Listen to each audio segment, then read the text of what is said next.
अब हम पढ़ेंगे the growth of bioethics.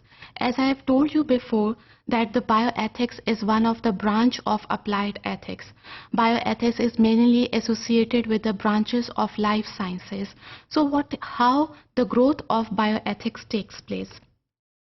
It takes place in three forms. Origin of notion of bioethics. Notion means tasavvur. आप bioethics के बारे में क्या सोचते हैं? What is the idea about bioethics? How you think about it? This can be described in two ways, in two publications. One is of Porter and the second one is of Kalans. Porter published his books Bioethics, The Survival of Science.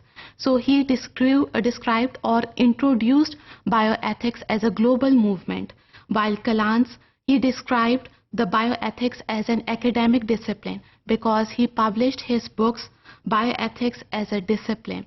So there should be academic discipline related to bioethics. For example, Joseph and Kennedy, they developed an institute related to human reproduction and bioethics, which is now commonly known as Kennedy's Institute of Ethics. Now, the second origin of bioethics or the growth of bioethics is the origin of academic discipline and of institutions.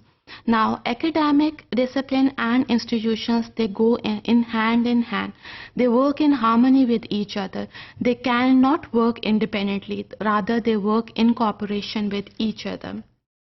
For example, patients, they have to give their informed consent before starting the surgery. So physicians have to take the informed consent from the patients. Without them, they cannot start the surgery. For example, I'm doing research on one of the autoimmune disease known as lupus, and I have to diagnose the lupus patient. So I will use a special criteria, special standard for the diagnosis of those patients. So for that, American College of Rheumatology has described the criteria, and lupus can be described or diagnosed by ACR criteria. So follow the criteria all over the world. It is same. Whether it is the diagnosis of lupus or informed contest, it cannot be changed. The third origin of bioethics is the origin of bioethics as a phenomena.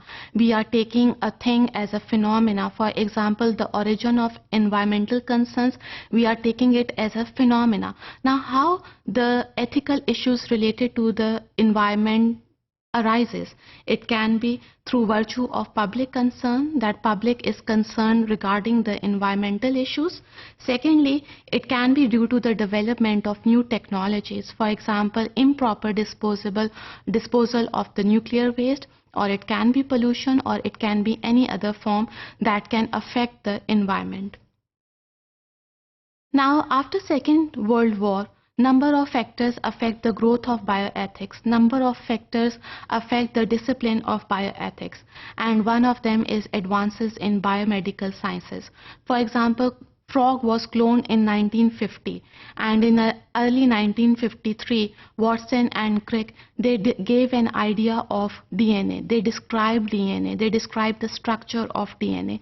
Later, massive advances takes place in the medical sciences. For example, cloning of a mammal known as Dolly, which was a sheep. So transplantation and deciding the sex, even the diagnosis of the genetic problems at the embryonic stage. Then environmental concern, ethical issues related with the environment. So all these factors, number one, the biomedical science, environmental issues, or the ethical issues related with the environment, they all build up the discipline of bioethics. So we can't ignore any one of them.